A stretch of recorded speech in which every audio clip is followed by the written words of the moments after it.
एक सभ्यता जिन्होंने अंधेरों में तारे गिन लिए, जिन्होंने जमानों से आने वाली घटनाएं लिखीं और फिर एक दिन बस गायब हो गए। ये माया थे, क्या उनका ज्ञान था या जादू? आज हम जानेंगे उनके रहस्य जो अब तक छुपे हैं। माया सभ्यता ने लगभग 2000 ईसा पूर्व से लेकर स्पेनिश कॉन्क्वेस्ट के समय तक मेसो अमेरिका, आज का मेक्सिको, ग्वाटेमाला, बेलीज, होंडुरास में अपना राज जमाया। साइंस भी, धर्म भी, कला भी, सब कुछ बहुत उन्नत था। लेकिन उनकी अच्छी खासी तरक्की के बावजूद कुछ चीजें ऐसी हैं जो अब तक पूरी तरह समझी नहीं गई हैं। आज जो चीजें हम जानते हैं, वैज्ञानिक उपलब्धियां, जो चीजें पुराने किस्से और मान्यताएं हैं, रहस्यमयी पक्ष, कब और कैसे हुआ पतन, विलुप्तिकरण, कुछ नए शोध जो पुरानी थ्योरीज को चुनौती दे रहे हैं, और अंत में ये चर्चा, क्या माया सभ्यता वैज्ञानिक थी, जादुई या दोनों का मिश्रण?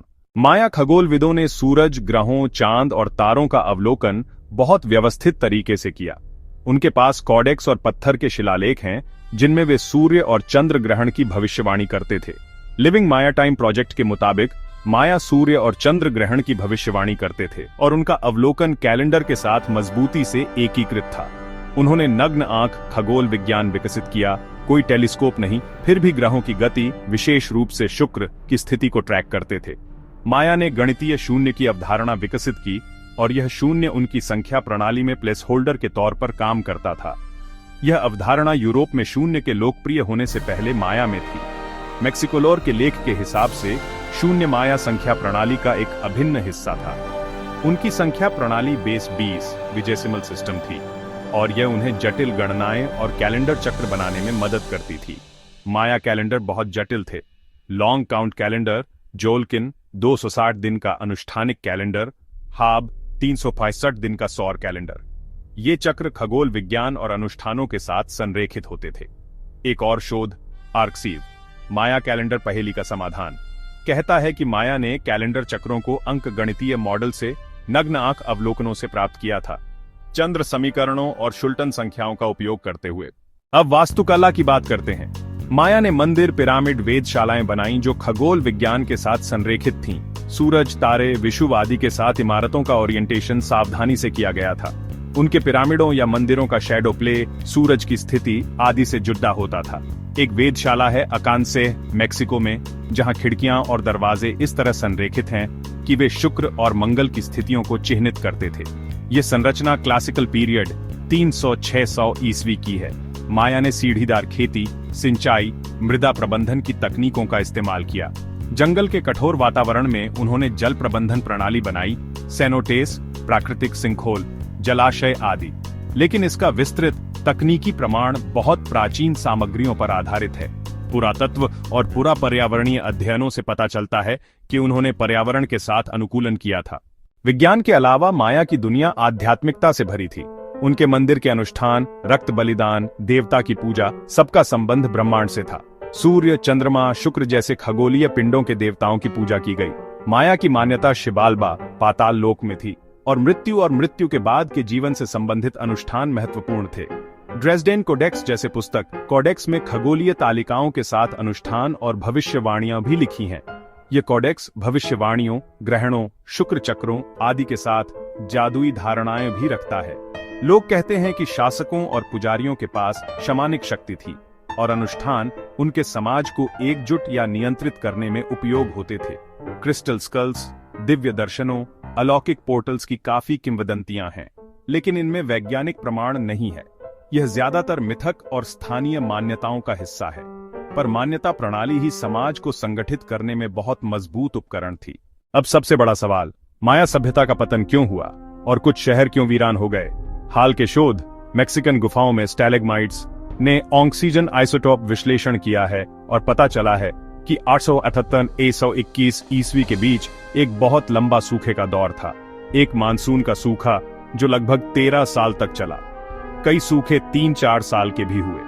नेचर कम्युनिकेशंस का एक लेख प्राचीन माया के बीच सूखे से प्रेरित गृह युद्ध कहता है कि मायापान, पोस्ट क्लासिक माया राजधानी में 1450 ईस्वी के बीच सूखे और गृह युद्ध का सह संबंध है। पूरा पर्यावरणीय अध्ययनों और झील के तलछट कोर से भी कई वर्षों के सूखे, फसल की विफलता, अकाल आदि के सबूत मिलते हैं। सूखे ने कृषि उत्पादन घटा दिया, पानी की कमी हुई, जिससे नगर राज्यों के बीच प्रतिस्पर्धा हुई, आंतरिक विद्रोह, राजनीति, भ्रष्टाचार बढ़े। पुरातात्विक साक्ष्यों से पता चला है कि कुछ शासक अपनी शक्ति खोने लगे थे। जंगलों की कटाई, मिट्टी का कटाव और वनों की कटाई भी एक कारक थे। जब वर्षावन का आवरण कम हुआ, जल प्रतिधारण कम हुआ, मिट्टी खराब हुई। ये चीजें कृषि को सीधे प्रभावित करती हैं। किसी एक कारण से इतना बड़ा पतन समझाया नहीं जा सकता। हर स्थल, तिकाल, कोपान, पलेन आदि की स्थिति अलग थी। कुछ जगह लचीलापन दिखा, जनसंख्या स्थानांतरित हुई, कुछ ग्रामीण सुधार हुआ।